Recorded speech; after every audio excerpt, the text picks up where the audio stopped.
Welcome back to Clear Republic. Today is April 30th, 2021, Friday. News coming from CNBC.com. European stocks open slightly higher with spotlight on economic data, earnings. Nagkaroon po ng pagtaas na 0.2% yung ating European stocks in their early trade this Friday. And yung sector po na nag-lead ng kanilang pagtaas is yung kanilang auto sectors, and then yung mga bangko naman po nila is bumaba ng halos 0.5%. Pero nag-gain po yung kanilang British pharmaceutical na AstraZeneca ng 3% after po nilang i-announce ngayong Friday na nagkaroon sila ng sales na $275 million in the first quarter. Ngayong araw din naman, inaabangan yung paglabas ng kanilang mga economic data like unemployment rate at pati na rin po yung kanilang GDP for the first quarter. So around 10 a.m. po yan, London time. Samantala, nagkaroon naman po tayo ng pagbaba sa ating US stock futures in overnight trading. Kasabay naman po yan ng pag-release ng Amazon ng kanilang earnings report. So, nagkaroon po ng matinding pagtaas itong Amazon sa kanilang earnings report. I think nasa 44% increase po yan. So, nataasan po nila yung expectation sa kanila. Inaabangan din ng mga investors yung data release sa US today around 8:30 a.m. Eastern Standard Time regarding their personal income and spending data. And yung ating Asian markets naman po is hirap pa rin po sa pag-akyat despite po yan ng naging magandang resulta ng trading session natin sa US. In other news naman, galing pa rin kay CNBC.com, Asia Pacific markets broadly lower as investors turn cautious. So sa kabila nga po ng pagiging maganda ng resulta ng ating trade, in the stateside, bumaba pa rin po yung ating mga Asian markets. Kagaya po ng Australia, down po sila ng 0.08%.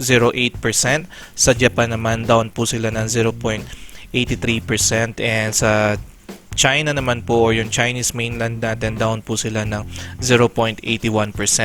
Sa US, naging maganda ang resulta ng kanilang GDP. Umangat po sila ng 6.4%.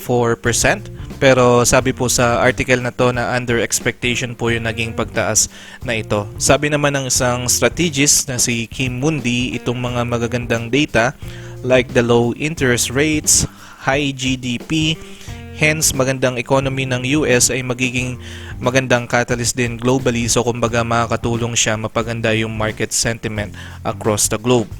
Local news naman po tayo, galing naman po kay Inquirer. Steady decline in COVID-19 cases pacifies PSAI. So, na-release po ito ngayong araw, April 30, 2021, 5:12 a.m. Sabi ng Head of Research ng AAA Equities, dahil daw po sa patuloy na pagbaba ng ating COVID-19 cases, mas naging optimistic yung ating mga investors. Kaya naman nagkaroon tayo ng pagtaas sa ating market. At saka regarding daw sa announcement ng extension ng current quarantine, at least daw kahit papano nabawasan yung fear na baka ibalik sa dati na mahigpit yung ating restriction. So, kumbaga parang na-clear out na hindi na maghihigpit ulit, mag-i-extend na lang sa current restriction natin. However, noticeable pa rin daw yung ating anemic volume, indicating na wala pa rin masyadong interest yung ating mga investors, and yung expectation ng hindi kagandahang income for the first quarter sa ating mga local stocks ay nakakadagdag pa rin sa red flag ng ating market. And ito naman po yung parang ating summary ng itinakbo ng ating market kahapon. So nanguna pa rin po yung ating mining oil sectors na umakyat po ng 2.73%, followed by our financial industrial sectors na umangat ng less than 1%. In other news naman po, coming from Philstar.com, inflation woes, slow vaccination trigger hot money exit in March. Ang pagtaas ng ating inflation at mabagal na inoculation na naging dahilan ng paglabas ng ating mga foreign funds, sabi po yan ng BSP.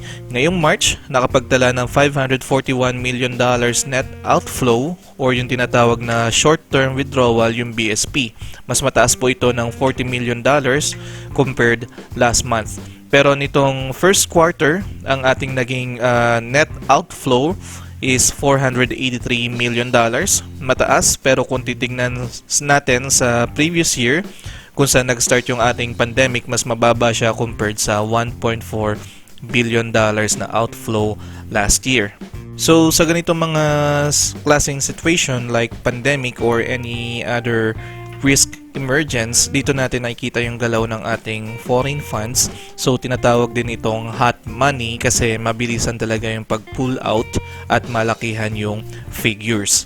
So ang mga pumasok naman po sa atin or yung ating gross inflows for the month of March is $824 million, and take note na bumababa tayo ng 38.4% month by month with regards to the inflow. So kahit po may pumasok sa atin na $824 million, mas mataas pa rin po yung actually lumabas last month. So in other words po, to summarize, itong report na to is pangit yung ating naging outflow for the month kasi na nga po dahil nga po dito sa ating current situation with the COVID-19 and yung vaccination or current inoculation pace po natin. Silipin naman po natin yung ating PSEI. So today, back to 6,300 level po tayo. After po ng ating pag-gain for the past 2 trading days, kinain lang po yan ng ating trading day today. So balik na naman po tayo dito sa ating 6,370.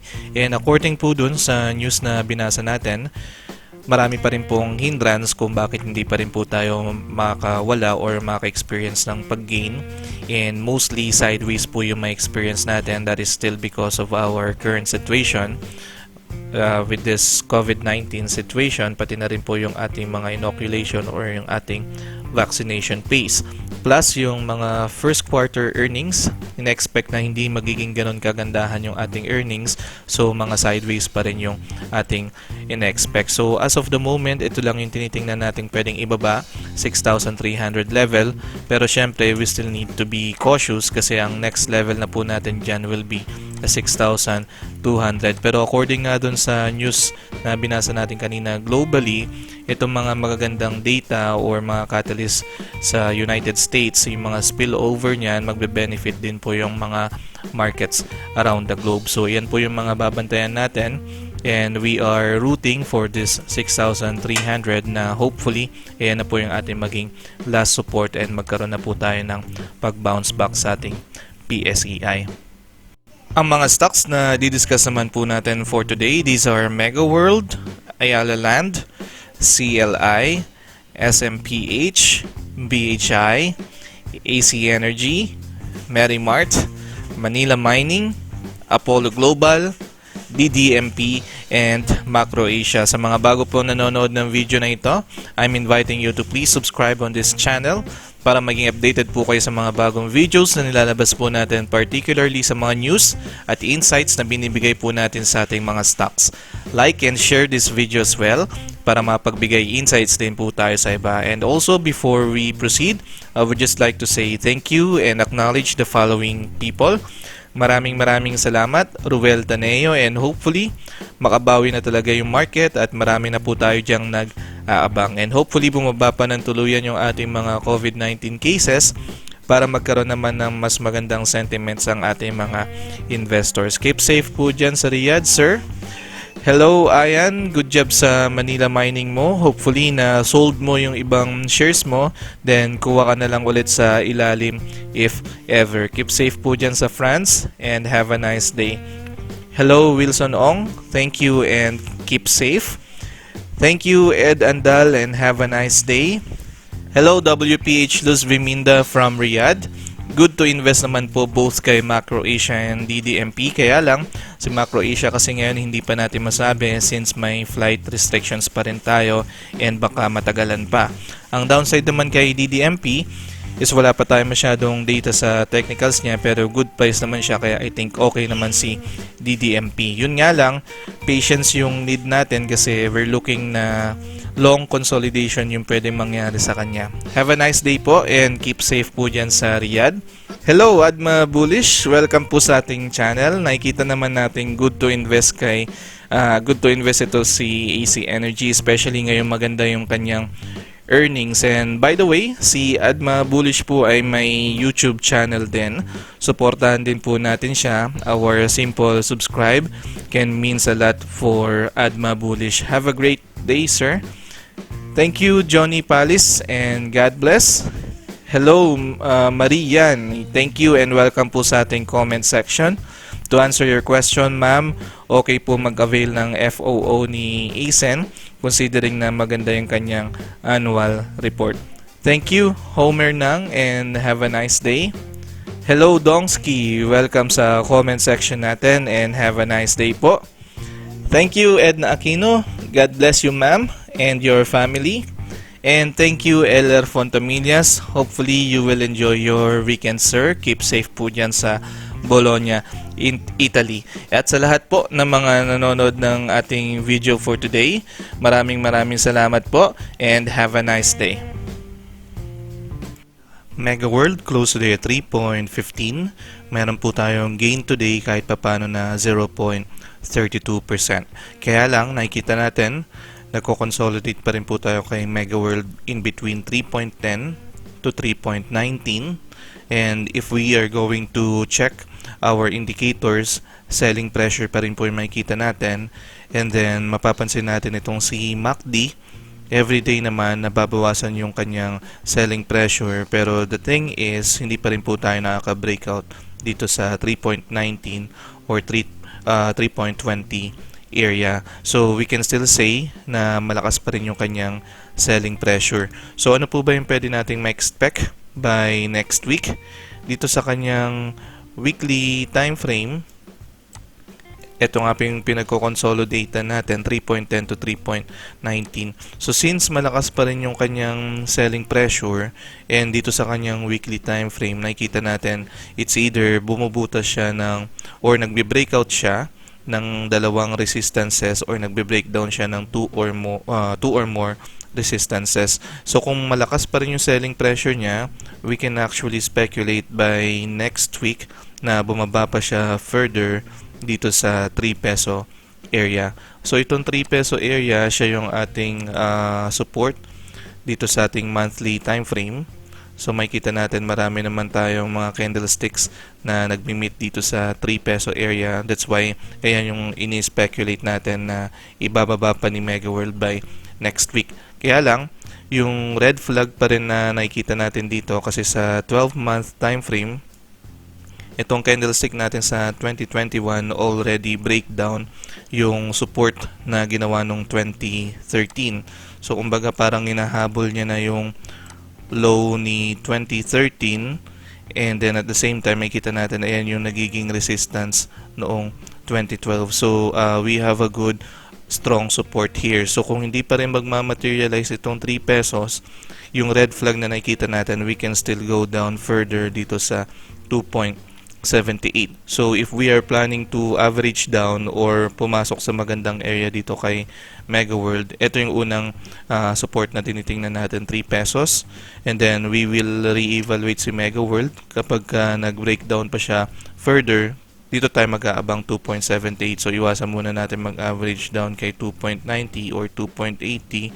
Mas maganda na siguro sagarin na natin sa 2.78 kasi meron naman tayong strong support. Pero for the meantime, kagaya nga na nasabi natin dito sa monthly time frame, maganda rin namang support itong 3 pesos. Hindi lang natin pwedeng i-alis na kapag nagtuloy-tuloy pa yung selling pressure niya, bumaba pa siya further dito sa 2.78. Pero generally, napakapangit ng ginagalaw ni Mega World month by month. Puro bearish candlestick yung ginagawa natin.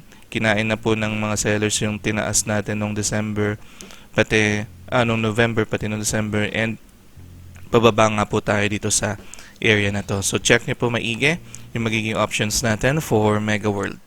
Ayala Land close today at 32.20. Meron po tayong pagbaba today na 2.13%. And nagko-consolidate pa rin po tayo dito between 31.80 to 32.70 area. Same with Mega World. Ito po si Ayala Land is malakas din po yung kanyang selling pressure. So, we can actually say sa ating mga property sectors ngayon, puro selling pressure yung makikita natin. So, for Ayala Land, ano po ba yung pwede nating ma-expect by next week?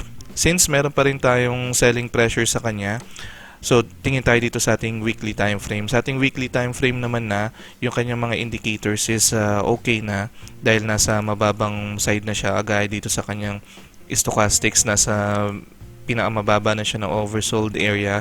Dito naman sa ating RSI indicator, medyo mataas pa siya. Meron pa siyang pwedeng ibaba dito sa ating oversold area. So, pwede pa siyang bumaba. And dito naman si Ayala Land, same thing with Mega World. Dito sa mga support and resistances na plinat natin, nagbe-breakout siya ng mga 2 or more or nagbe-breakdown din siya ng mga 2 or more. Pero ang tinitingnan kasi nating strong support dito is dito sa 31.80. So nakuha po natin yan dito sa ating 12-month time frame. So makikita natin dito we have a very good support sa 31.80. So ito yung candlestick natin for the year 2021.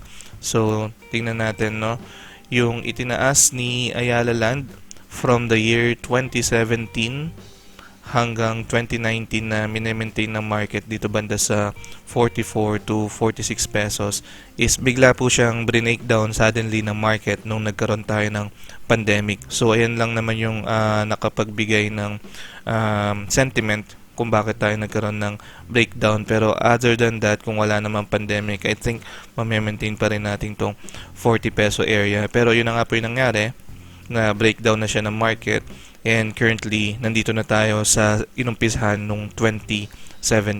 So ito yung tinitingnan natin, strong support. Siya rin naman yung support nung year 2014 hanggang 2019. So we have a good support dyan sa 31.80. So if ever hindi siya mag-materialize, itong 30.06, ito yung nakikita natin sa monthly time frame naman na next support. Pero dito sa 12-month time frame, kung di pa mag-materialize itong 31.80, maaari pa niyang habulin yung support netong 2014 dito banda sa 26.40. So punta tayo sa monthly time frame. So, heading towards na tayo kasi dyan sa 31.80, pero still, meron pa rin tayong selling pressure sa kanya. Kaya lang dito sa monthly time frame naman, kung titingnan natin, we actually have a good momentum naman sa kanya. Sa stochastics, medyo nasa mataas tayo, above 50 level tayo. Sa ating RSI indicator, ito yung medyo red flag dahil bumababa tayo, nandito tayo ngayon sa level 41. Pero compared dito sa mga past history natin, mataas pa tong level 41. So meron pang momentum kahit papano. And dito sa ating MACD, nagpa-flatline tayo currently dito sa negative 1 area. Pero makikita rin natin na it's about to cross down. So sa monthly time frame, meron na rin siyang possibility na mag-cross down pa. So itong 31.80, baka hindi pa siya mag-support. Kagaya nga ng review natin sa ating weekly time frame, bumubutas siya ng ilang resistances or support dito sa weekly time frame natin. So there's still a chance na ma-breakdown itong 31.80 and mapunta nga tayo dito sa 30 peso area. So yun lang yung kailangan natin, isang alang-alang dito kay Ayala Land. Kung may hawak tayo sa kanya or kung gusto natin mag-average down sa kanya, there's a possibility na ma-breakdown ng market itong 31.80 and saluhin tayo na itong 30 pesos na tinitingnan nating support dito sa monthly time frame. So siya naman yung ating naging support noong panahong September to October 2020. So dito merong good meeting point yung ating mga candlesticks. So medyo iwasan muna natin yung pagbili dito kay Ayala Land 32 pataas dahil nga malakas pa rin yung kanyang selling pressure, and be ready lang dahil anytime pa rin yung ma-breakdown yan and pumunta tayo dito sa 30 peso area. So check niyo po maigi yung magiging options natin for Ayala Land. CLI closed today at 5.82, so meron po tayong pagtaas today na 0.87, and currently meron po tayong support around 5.77 and resistance around 5.85. So ni-refit po natin yung ating Fibonacci retracement para po makuha natin yung kanyang ginagalaw in the short term. And if we are going to re-evaluate itong ating mga indicators, or if we are going to check itong ating mga indicators, we have a good momentum naman na nakikita dito, especially sa ating stochastic indicator. So above 50 tayo. Sa ating RSI indicator, ganun din yung makikita natin, above 50. Pero kung i-check natin itong ating MACD currently, today is our second trading day. Naka-cross down po, so nasa negative histogram tayo. So other than stochastic and RSI indicator, meron tayong selling pressure na nakikita sa kanya using itong MACD. Pero generally maganda pa rin naman yung ginagalaw ni CLI, dahil meron tayo ditong long term uptrend channel na ino-observe sa kanya. Yun nga lang, medyo kailangan din nating take consider yung nakita natin kay MACD na naka-cross down siya at meron tayong selling pressure na nakikita sa kanya. So ano po ba yung pwede nating expect dito kay CLI by next week? So punta po tayo dito sa ating weekly time frame. So ang una po natin i-check dito sa weekly time frame is itong ating mga indicators. So i-double check po natin si MACD sa kanyang weekly time frame. Naka-crossover naman itong si MACD natin. So we can actually disregard yung nakikita natin sa daily time frame, dahil dito sa ating weekly, maganda yung nakikita nating MACD, and together with the stochastics, nasa above 50, and RSI indicator, nasa above 50 rin siya. Kaya lang, we have to see itong si CLI in the big picture. So dito sa weekly time frame natin, nagkakaroon tayo ng mga lower high currently since from this point. Nung nagkaroon tayo ng high dito nung February 22 week, umakyat tayo dito banda sa may 650 area, and then from that week, puro lower highs na po yung ginagawa natin in the weekly time frame. And ngayong week na to, gumawa tayo ng bearish candlestick. So we can actually say na pwede pa siyang magkaroon ng continuation dito by next week, and baka bumaba pa tayo dito sa may bandang 5.77. Meron naman tayong magandang momentum, so hindi natin siya in-speculate na magbe-breakdown pa further dito sa 5.77 kasi andito rin yung ating moving average 9. So probably baka i-touch lang natin siya, pero baka umangat ulit tayo dito. Dito tayo mag-close by next week above 5.77. So we can say na pwede tayo magkaroon ng consolidation between 5.77 to 5.85. Pero kagaya po ng sinabi natin, we have to consider yung big picture ni CLI. Dito sa big picture niya, punta muna tayo sa 12-month time frame. So makikita natin yung very good momentum na ginawa ng market noong 2020, kasi break out po natin tong area na to na 4.88. So siya po yung ating nagiging resistance dito sa ating 12-month time frame or yearly time frame. So nung nagsimula tayo noong 2017, nag-breakdown na po agad yun sa 4.88, and then 2018, 2019 siya yung ating naging resistance, and then noong 2020 nag-breakout na po tayo dyan sa 4.88. So ito yung strong support na tinitingnan natin, 4.88, and then sa ngayon nga po yung pinaka-high na ginawa natin is 650. So malayo na po yan sa 4.88. So upon reaching itong 650, we can say na ito yung pinaka-mataas natin for the meantime, and yun nga, anything goes above or near 650 is medyo high risk. So punta po tayo dito sa ating 1 month time frame. So dito po natin makikita yung ating uptrend channel na ino-observe sa kanya, and then nung month ng February, yan po yung naabot natin yung 650, and then ngayon gumagawa tayo ng bearish candlestick. So we can say na strong resistance itong 650, then 6.20, and then ngayon ito na yung ating nagiging resistance in the monthly time frame, yung resistance na itong February 20, pati na rin March 20. So dito po yan banda sa may 5.90 or 6 peso area. So kung titingnan natin yung 5.80 is malapit po sa 6 peso area. Yun nga, gumagawa tayo ng bearish candlestick for the month of April. It may have a continuation sa buong buwan ng May. So meron naman tayong uptrend channel na guide na pwede nating sundan dito kay CLI. Again, meron din siyang good indicators dito sa ating monthly time frame.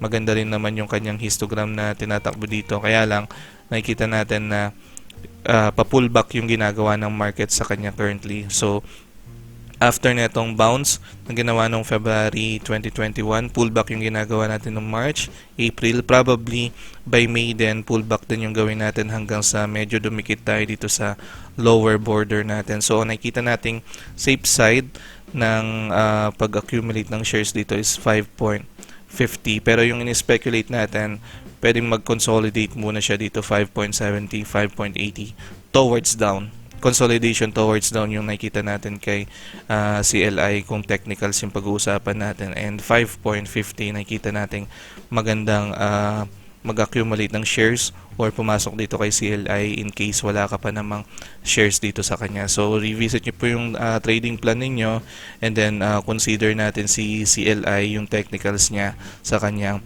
big picture plus yung takbo ng ating PSEI sa ngayon na yun nga, matamlay pa rin yung takbo ng ating PSEI generally. So check niyo po maigi magiging options natin for CLI. SMPH close today at 34.45. Meron po tayong pagbaba na 4.04% sa kanya today. And currently, na breakdown na po ni SMPH ulit itong 34.60 area. So, ang range na tinitingnan natin ngayon sa kanya is 33.50 to 34.60. So, checking our indicators, puro red flag yung nakikita po natin sa kanya. So, mahinang-mahina po siya. Puro selling pressure po yung nakikita natin sa kanya. And what to expect by next week kay SMPH? Kita natin week by week, puro bearish candlesticks yung ginagawa natin. And it looks like na papunta na rin po tayo sa nagiging support neto noong March 22 week. So nakita natin we have a very good bullish candlesticks here na tumaas hanggang 36 peso area, pero hindi pa siya kinaya ng market, and then nagbe-breakdown na siya ngayon. So we can expect na pwede pa tayong sumagad dito ng 33.50 next week. So tingnan lang po ulit natin itong si SMPH sa kanyang monthly time frame muna. So ayan din yung ating very good support sa ating monthly time frame, 33.50. So siya yung meeting point ni October pati na rin ni November 2020. So meron naman tayong magandang support diyan sa 33.50. However, kung magtutuloy-tuloy pa rin yung selling pressure ni SMPH, we have to be very careful. Dito sa ating 12-month time frame tayo tumingin para makita natin kung saan ba mas magandang mag-average down in tranches, just in case. So ito yung tinitingnan natin na ibababa ni SMPH by next week, itong 33.50. So siya yung meeting point ng mga year 2017 hanggang 2021 nga. So nagkaroon na rin tayo ng low dyan for 2021, and probably i-revisit natin yung low na yan by next week. Pero magandang tingnan rin yung ginawa nating candlestick nung 2020 kasi nasa pandemic stage pa rin tayo, and dito rin tayo nag-start nung pandemic nung 2020. Makikita natin yung week nung 2020, actually ang haba ng binaba niya, bumaba pa siya dito sa 19 or 20 peso area, pero this time di naman natin siya nakikitang mangyayari. Kaya lang possible na pwede nating ibaba pa further dito sa 28 50 area. So siya yung support natin noong 2017, siya rin yung resistance natin noong 2016. So kung sakali ma-breakdown pa itong 33.50, ang susunod na average down area is itong 31.30. So meeting point naman siya ni 2018 pati ni 2017, pero yung pinaka-strong support na nakikita natin dito is 28.50. So ito yung mga pwede nating idagdag sa ating mga plan kung nag-average down tayo sa kanya or kung gusto natin pumasok sa kanya. Kung hindi magmamaterialize itong 33.50, kasi nakikita natin ngayon medyo nasa 50-50 siya kasi continuous pa rin yung selling pressure na nakikita natin, especially sa PSEI as a whole. And then nandito rin itong ating purple line or yung ating moving average na dito banda sa 31.30. So be very careful lang dito sa 33.50 area. There's still a 50% chance na bumaba pa tayo sa 31.30 because of the selling pressure. So check nyo po maigi yung magiging options natin for SMPH. BHI close at 0.0940. Meron po tayong pagbaba na 6% sa kanya today. And unfortunately, yung tinitingnan po natin na possible na new strong support po ni BHI na 0.10 is hindi po nag-materialize. So simula po kahapon, nag-breakdown po ulit yung market dyan sa 0.10 area kasi last time nung nire-review po natin itong si BHI, napakaganda po ng tinatakbo ng market. Naging maganda yung takbo niya dahil breakout niya tong 0.10, pero hanggang dito lang po pala yung kinaya niya hanggang 0.11, and then ngayon nagbe-breakdown na po siya. So you have to be careful in case may hawak ka pa po dito kay BHI, especially ngayon nakita po natin yung ating MACD na naka-cross down na. So matindi po yung pag-cross down niya, matindi kaagad yung histogram na ginawa niya, parang yung average na histogram dito noong past first week ng April. So instead na nagsimula siyang paunti-unti kagaya nito no March 24, biglang naging ganito kagad nung March 26. So matindi po yung pag-slide down, and makita natin yan dito rin sa dalawang bearish candlesticks na ginawa ng ating market. So that's why hindi na po natin pwedeng i-consider na bagong strong support siya. It's still a strong resistance itong 0.10 area. So currently, meron po tayong support dito sa area na to na 0.0910, and then resistance na 0.0940, and by next week pwede nating expect dito kay BHI is still a bearish candlestick, since hindi nga po nag-materialize itong 0.10 na new support. So pababa po yung pwede nating speculate dito kay BHI. So strong resistance na rin po itong 0.09. So by next week, pwede pa ulit bumaba yung market dito sa 0.08 area. So again, para makita po natin itong si BHI in the bigger picture, punta po tayo dito sa ating 12-month time frame. So dito sa ating 12-month time frame, ito pong 0.10 area, siya yung breakdown ng market nung 2015. And ever since, nung 2015, hindi na po ulit nakakit dyan yung market dito sa 0.10 area. Actually, intra-year lang natin siya ginawa, 0.10, pero ngayon, bumababa ulit tayo below 0.10 area. So dito sa ating 12-month time frame, nakikita nating strong support is dito banda sa 0.06, kasi after natin mag-breakdown ng 2015, ito po yung ating resistance 0.06 na hindi rin siya na breakout ng market. Ngayong 2021 lang din siya na breakout itong 0.06 area. Pero it seems na since malakas pa ring pressure or selling pressure itong 0.10 area, there's still a chance na bumaba pa tayo further. Baka mamaya bumaba ulit tayo dito sa 0.06. So ayan po yung titingnan natin sa kanya, kasi dito rin sa ating 12-month time frame, meron tayong downtrend channel na tinitingnan sa kanya. So the last time na nireview natin ito si BHI, yung market nag-breakout dito sa downtrend channel natin, itong red line na yan, and then at the same time nag-breakout din siya dito sa 0.10 area. Pero ngayon nakita natin na strong resistance pa rin yung 0.10, pati na rin itong downtrend channel, ito pa rin yung sinusundan ng ating market. So be very careful kung may hawak ka po dito kay BHI, especially kung nag-average ka dito 0.09 pataas or especially 0.10 pataas. So unfortunately, strong resistance siya, so we have to go out and then revisit our trading plan, because there's a chance na bumaba ulit itong si BHI.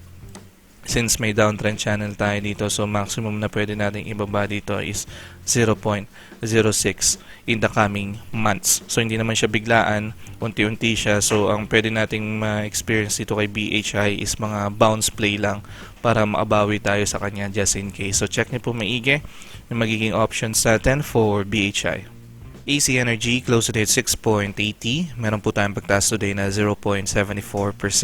And currently, meron tayong resistance around 6.70 and support around 6.97 or 7 peso area. And dito sa ating mga indicators, selling pressure yung nakikita natin sa kanya, pero nasa mababang area na siya. nandito siya sa 9 area sa ating stochastics sa may oversold. Sa ating RSI indicator, meron tayong good support dito around level 37. So, in the short term naman, hindi siya bumababa dito below 37. So, magandang area na nga po yung nakikita natin kay AC Energy.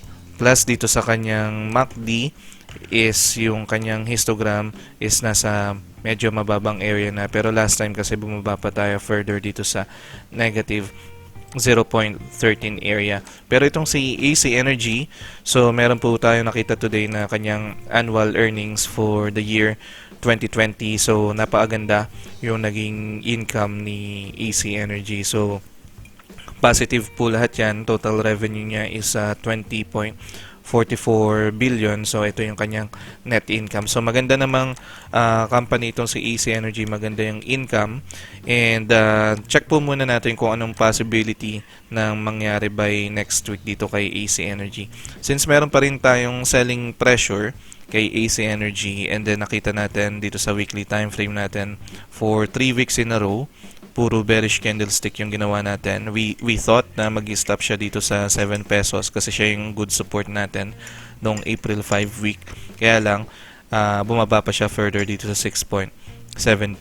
So, meron din tayo nakikitang sa niyang mga downtrend channel kasi mga lower highs yung ginagawa ng ating market currently.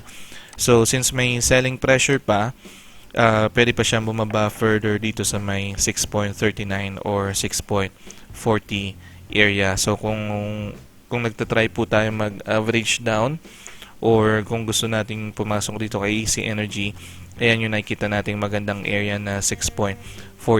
Kaya lang, alam natin itong si AC Energy is merong upcoming na FOO which is 650. So again, yung kagaya ng review natin kahapon kay AC Energy, yung 650, kung magjo-join tayo sa FOO niya, 100% natin makukuha yung price na yun na 650.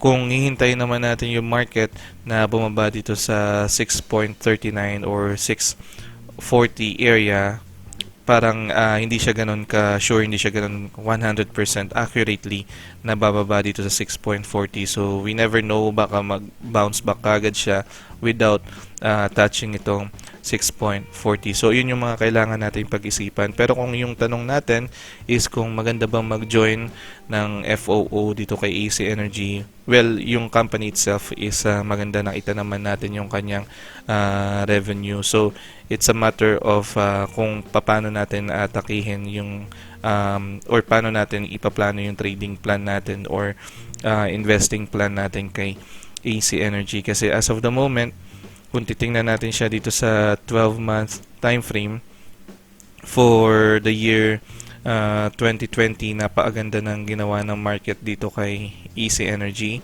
So tingnan lang po ulit natin yung big picture ni AC Energy.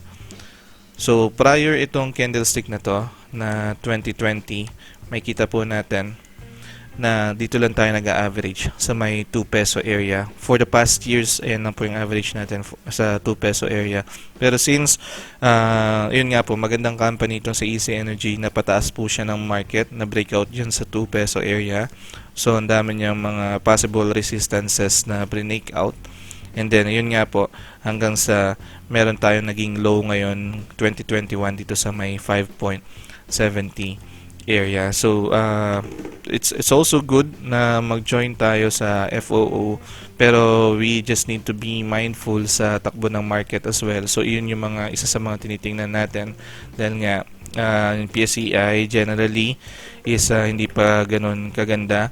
And kung sa monthly time frame naman yung tinitingnan natin, so we have a good support naman dito sa 6.40. So kung magjo-join ka 650 sa FOO, parang may 10 cent difference. Pero yun nga, yung mga cents kasi malaki yung mga difference na pwede nating mag-gain or maging negative sa ating portfolio. Pero yun nga, 10 cents difference siya, 650 versus 6.40 plus meron pa tayo dito nakikita na possible red flag dito banda sa may 6 peso area. So, pagpalagay na natin mag-join ka sa 650, siguro wag ka na lang tumodo doon para just in case bumaba pa siya further dito sa 5.70 or 6 peso area, meron kang pang average down. So, yun yung mga kailangan nating intindihin. So, para meron din tayong pang average down in tranches just in case hindi mag-materialize yung tinitingnan nating upside area ni AC Energy. So again, pwede ka mag-join 650,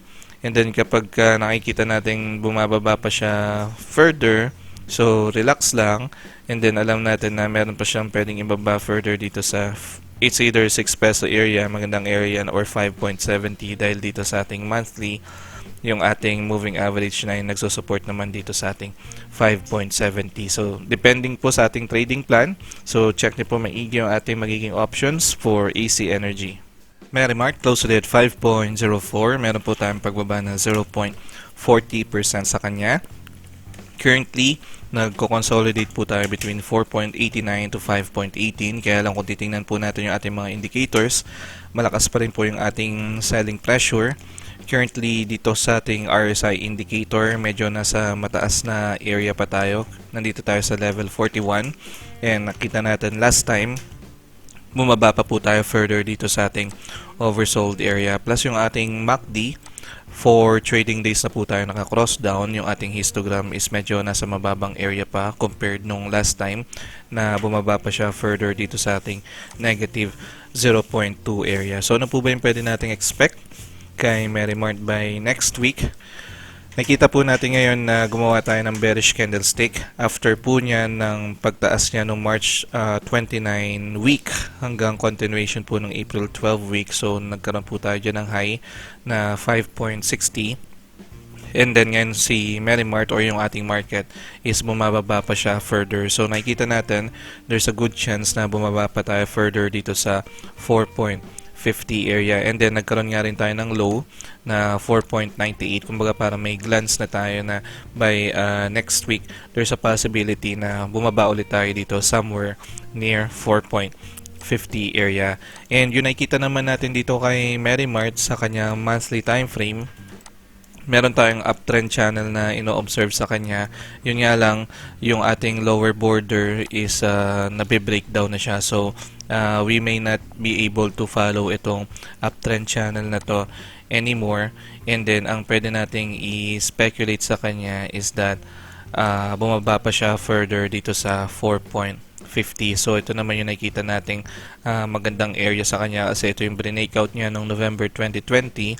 And then, somewhat ito yung ating nagiging low noong 2021, itong 4.50 area. So, if you're looking for a price kung saan tayo mag-average down or possible entry, is dito po yan sa 4.50 area. Pero, ang red flag dito is that in case hindi pa tayo masettle dyan sa 4.50 area kasi halos half lang siya netong ating candlestick noong 2020, dito tayo possible na bumaba pa further sa may 350 area. So yan naman yung tinitingnan natin na possible na pwede pa niya maging low in case na magtuloy-tuloy pa yung kanyang selling pressure. So yan po yung titingnan natin. Pero for the meantime, ito yung pinaka malapit na pwede natin expect sa kanya, 4.50. So dito tayo pwedeng maganda mag-average down or pumasok sa kanya. So check niyo po maigi yung magiging options natin for Merrimart. Manila Mining close today 0.015. Meron po tayong pagtaas today na 7.14% sa kanya. Currently, ang ating bagong support ngayon is dito banda sa 0.014 and resistance sa 0.015. So patuloy pa rin po yung magandang indicators ni Manila Mining, especially po dito sa ating MACD on the daily time frame. So mataas pa rin po yung ating MACD. And yun nga po yung sinasabi natin, yung aligning of the stars here. We are trading above the moving averages. So ano po ba pwede natin ma-expect kay Manila Mining by next week? So first of all, we have to be careful muna kung gain na tayo sa kanya, might as well take it kasi 7.14% na yung tinaas natin just for today only.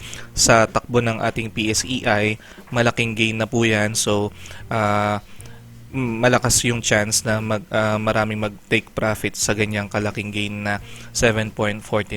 Second, be careful lang din dahil iilan lang po yung ating mga traders dito. So, 516 lang yung number of trades natin sa kanya. So, dito sa ating weekly time frame, makita po natin itong ating 0.013 area na strong support is medyo malayo na itong 0.015 plus yung ating moving average 9 dito sa ating weekly time frame is masyado malayo na nga po yan. So, yeah, there's a good chance na magkaroon tayo ng pullback by next week dito sa 0.014 or maximum hanggang 0.013.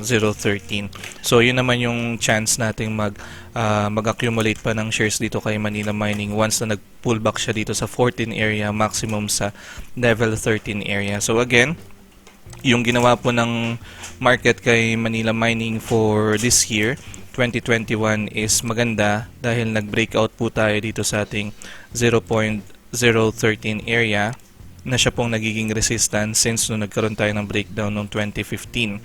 So since 2015, hindi pa po tayo ulit nakaangat dyan sa 0.013 area. So maganda po yung ginawa ng ating market. And then ito yung ating tinitingnan na bagong strong support ngayon na 0.013. Kaya lang sa review natin kay BHI today, parang meron tayong same situation na ganito na nag-breakout tayo sa kanyang 12-month time frame. Pero after ilang trading days is nag-breakdown ulit siya and then finalo niya yung kanyang downtrend channel. So although we are rooting na ito yung ating strong support ngayon, we still need to be very careful kasi nakita natin na ngayon is nako-compress down siya. Parang same thing na nangyari noong 2014.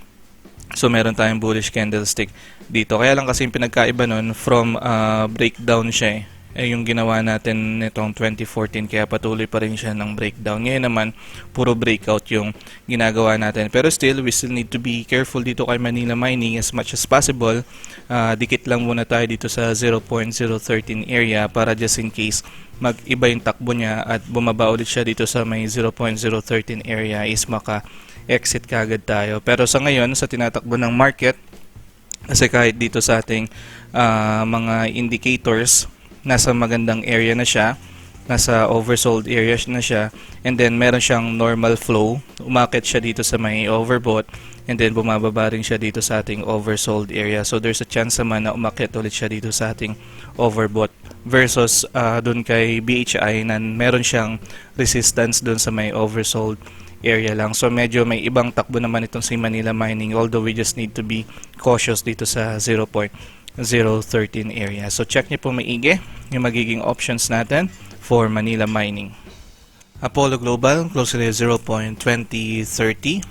Patuloy pa rin po yung pagbaba natin sa kanya, and today bumaba po tayo ng 0.98%, and meron po tayo ditong support around 0.1960 and resistance around 0.2090. Checking our MACD, nag-start pa lang po tayo dito sa ating selling pressure or dito sa ating negative area. Second trading day pa lang po natin dito sa ating negative histogram. So ano po ba yung pwede nating expect kay Apollo Global by next week? So since meron po tayong selling pressure na nakikita sa kanya, and it looks like na katatapos lang po natin ang ating highest peak kasi from March 29 week hanggang continuation niya po nung April 12 week, yan po yung pinakamataas natin, and then ngayon bumababa po tayo sa kanya. So what we can speculate is that pwede po tayong bumaba by next week ng 0.1960 area, or possible na mag-maximum pa tayo dito sa 0.18 area kasi apparently meron po tayo nakikita ditong downtrend channel kay Apollo Global dito sa ating weekly time frame. So sa weekly time frame pala natin siya makikita. So makikita po natin dito na from this week na January 2021, puro lower highs na po yung ating ginagawa sa kanya. So even though we have a catalyst currently para sa ating mining, pero kasi yung data na pinapakita ng ating chart is meron tayong downtrend na nakikita dito kay Apollo Global. So as much as possible, avoid po natin pagbili dito sa 0.20 pataas na area. Dito naman sa ating monthly, meron naman tayong good support around 0.19, kaya lang wala kasi tayong ibang makita dito sa ating monthly time frame, kung di nandito po sa weekly time frame. So sa ating weekly, ang possible na ibaba pa natin further is dito banda sa 0.17, pero ang maximum is dito banda sa may 0.13. So dito po natin makita yan sa ating 12-month time frame. Yung 0.13 area, dyan po nagmi-meet itong ating 2020, pati na rin yung ating 2021 candlestick. So after po natin magkaroon ng magandang momentum noong 2020, binasag po natin itong 0.04 area, and then yun nga po, nag-meet tayo dito sa somewhere sa may 0.13. Pero yung ating moving average 9 sa ating 12-month time frame, may kita natin na masyadong naiwan na po ng ating candlestick.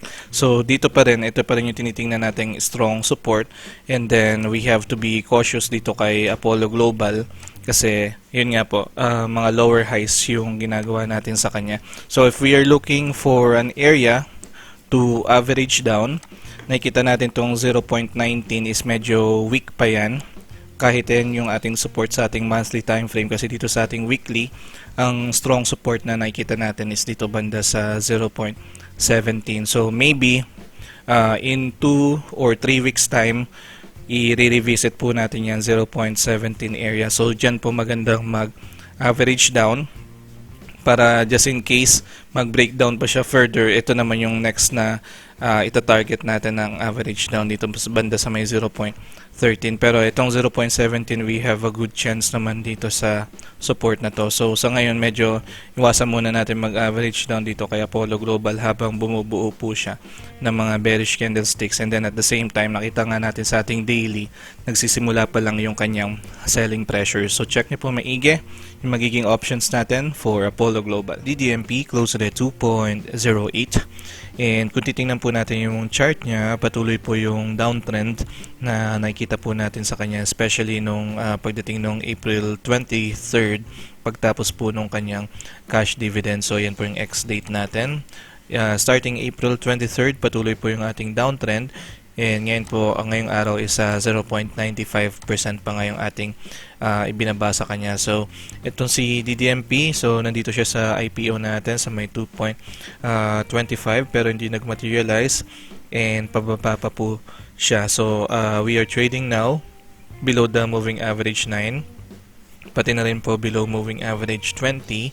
And very limited pa lang yung ating mga indicators, pero sa nakikita po natin ngayon is nasa sagad na area na po siya, nasa may oversold, and yung ating RSI indicator is medyo nasa oversold area siya, pero meron pa siyang pwedeng itaas. So ngayon nagkaroon tayo ng low na 2.07.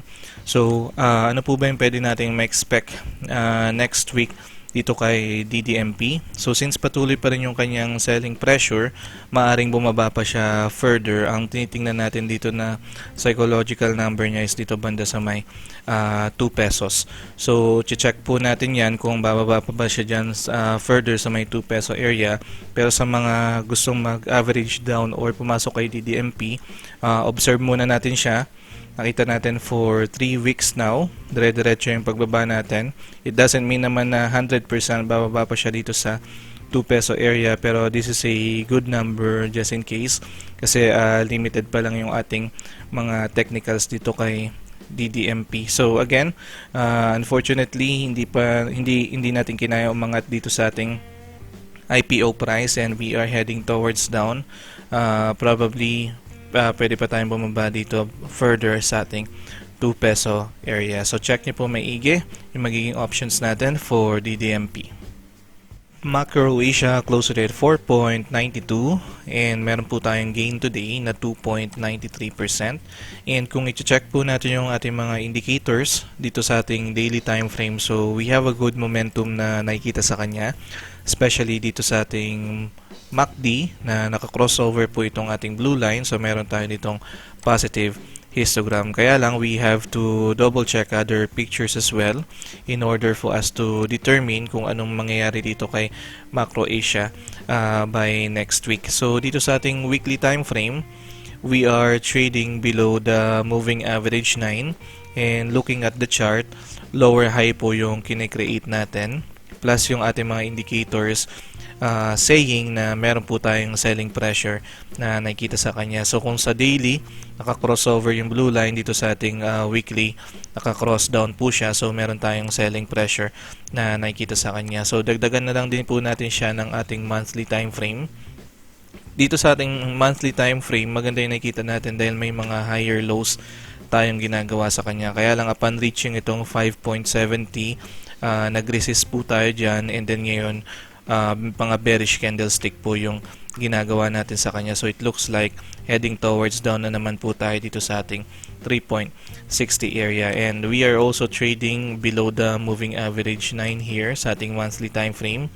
So meron tayong momentum na nakikita dahil yung stochastics niya pataas, level 33 siya, pero baka mablock tayo. Same thing na nangyari dito noong November 2020 dito sa ating level 35, and then dito sa ating RSI indicator, upon reaching itong high na 47 is mga lows din po yung ginagawa natin. So walang selling pressure, pero yung momentum natin papunta na po dun sa selling pressure. Dito po kasi sa ating MACD, nababawasan yung selling pressure niya, kaya lang wala siyang enough momentum. So we can still speculate that by next week, pababa pa rin yung pwedeng itakbo ni Macro Asia. So pwede tayong sumagad by next week dito sa 4.40 area. So nabablock tayo dyan sa may 4.90 or 5 peso area, and speculation natin mababa siya sa 4.40. And then let's look at Macro Asia sa 12-month time frame para mas makita natin yung bigger picture niya. So dito sa ating 12-month time frame, ang pinakamagandang momentum na nakita natin happened noong 2017. So magandang bullish candlestick po yan.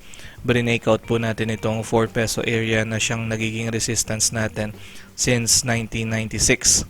So 1996 hanggang 4 peso lang po tayo. Pagdating noong 2017, nag-breakout po dyan hanggang sa umangat pa tayo further dito banda sa may 19 peso area noong 2018. And then pagdating ng 2019, especially noong 2020, bumaba na po tayo dyan ulit. And then yung meeting point natin dito somewhere around 5.70. Siya kasi yung resistance natin noong 1996. And then na-breakout din siya noong 2017. Nag-breakdown na po tayo dyan sa may 5.70 area noong 2020, especially ngayong 2021. So strong resistance po yan, 5.70. And then now, medyo nasa kalahati tayo ng candlestick na to ng 2017. So hindi naman natin siya na-speculate pa sa ngayon na magbe-breakdown pa further dito sa 3.65. Pero what we can expect is that in the coming months, pwede tayong bumaba pa dito sa may 3.60 area. And then upon reaching that point, we will see kung bababa pa tayo further dyan. So puro bearish candlestick na ginagawa natin since 2018 hanggang ngayon 2021, especially nga ngayon dahil may pandemic tayo, affected yung ating mga airline sectors. So kung nagbabalak tayong pumasok kay Macro Asia or mag-average down kay Macro Asia, 3.65 area, mga 3.60 yung better price. Then upon reaching there, we will re-evaluate kung bababa pa ba tayo further dito sa 250 or dito banda sa may 150 area. So kahit ang speculation natin by next week, bababa lang siya dito banda sa may 4.60 or 4.40 area, hindi pa rin siya enough. We have to look in the bigger picture. So yung sinasabi natin dito, yung possibility na bumaba pa siya dito sa 3.65 dito sa may good support area natin. So check niyo po maigi yung magiging options natin for Macro Asia.